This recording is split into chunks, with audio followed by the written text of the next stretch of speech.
Hi, welcome to Expand Your Us and the fourth week of Lent. So, Volodymyr Zelensky is trying to save his country. This weekend, he spoke directly to Israeli lawmakers and begged them to intervene on Ukraine's behalf. Israel, among other nations, has been brokering a peace deal between Russia and Ukraine.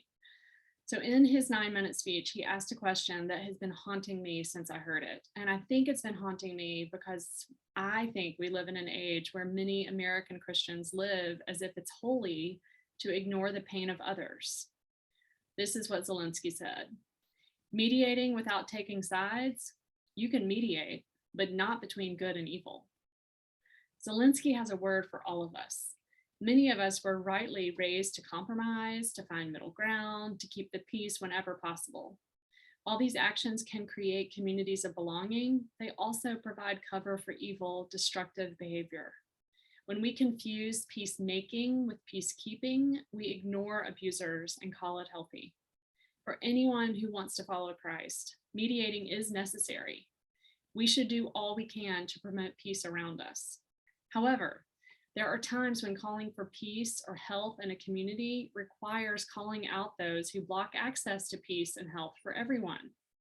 To not specifically name neglect or abuse, wherever it may be found, is to call the status quo good, which ignores the lives of hurting people. Zelensky's words hoped to remind Israel of how ugly evil can become when people choose to look away. Hitler openly demonized Jews and others for most of his rise to power, while the majority of the world acted as if apathy, or both sidesing, or hand-wringing passivity, or not my probleming were appropriate responses. When people with power keep the peace instead of actively making peace by speaking up in precise ways, vulnerable people get hurt. Look around, there is evidence everywhere right now of this exact phenomenon. This week, our readings remind us that God's word points us to a beloved community that actively values compassion. In this kingdom, we trust that God takes our pain seriously and asks us to do the same.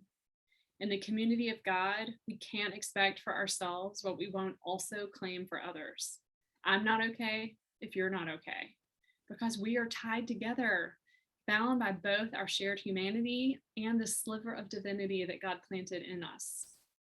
This week's readings remind us that apathy is not a spiritual gift and that staying out of it is not the way of Christ. I hope you have time to think about how costly love and compassion often are this week.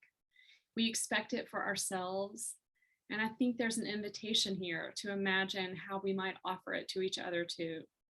When God claims us, God invites us to belong to the beloved community in a way that wraps us up in the healing of each other. What a beautiful thing to belong to each other. So here are the readings for week 4, which is themed, We Belong to God and Each Other. So first from Esau Macaulay, Isaiah was not rejected simply because he told Israel to worship Yahweh.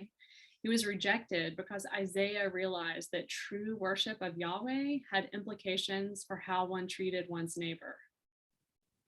And then from Francis Schaeffer, but how sobering that I can bring forth out of my thought world into the external world, either that which leads to life or that which produces death in other men. We must understand that the reality of communion with God and loving God must take place in the inward self.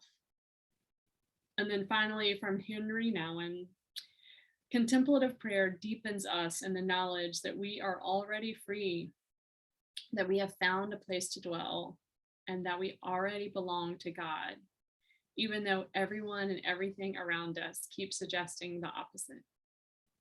So the readings are on the website below, and I hope you're enjoying your Lent season. Thanks for listening, and have a great week.